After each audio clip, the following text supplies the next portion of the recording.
La 14ª edizione di Sognando Itaca fa tappa a Venezia. Nato nel 2006 e promosso dall'AIL, Associazione Italiana contro leucemie, linfomi e mieloma, è un progetto per la riabilitazione psicologica e il miglioramento della qualità della vita dei malati con tumore del sangue attraverso la velaterapia.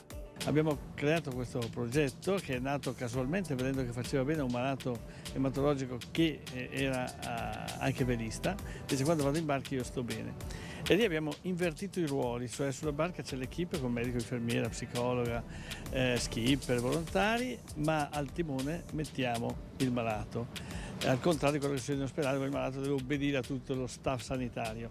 Questo ribaltamento di ruoli porta il malato a comandare in barca, a prendere in mano il timone e il timone della propria vita metaforicamente. Oltre alla veloterapia ci sono processi di riabilitazione psicosociale attraverso arte terapia, attività assistite con gli animali, camminate, yoga e altro. Nel caso di Sognando Itaca, il suggestivo richiamo all'Odissea disegna un parallelo tra le vicende di Ulisse e quelle del paziente ematologico. Tornare alle origini, tornare alla sua vita normale, prima del vagabondare, ovvero prima della malattia. È questo che sognano i nostri malati.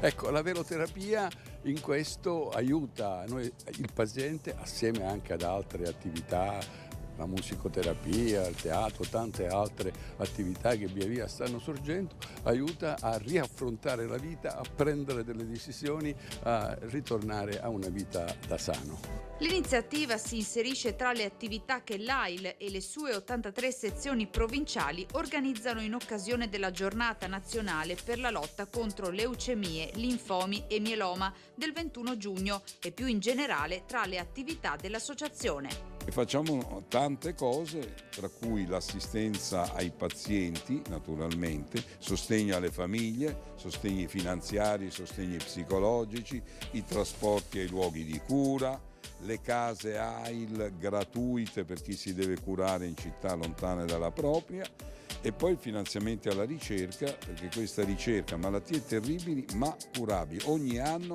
stiamo andando avanti. E l'ematologia italiana, dico sempre, è una delle prime del mondo, anche grazie ad AIL, proprio perché abbiamo costruito per esempio nella ricerca un consorzio che collega le ematologie di tutta Italia.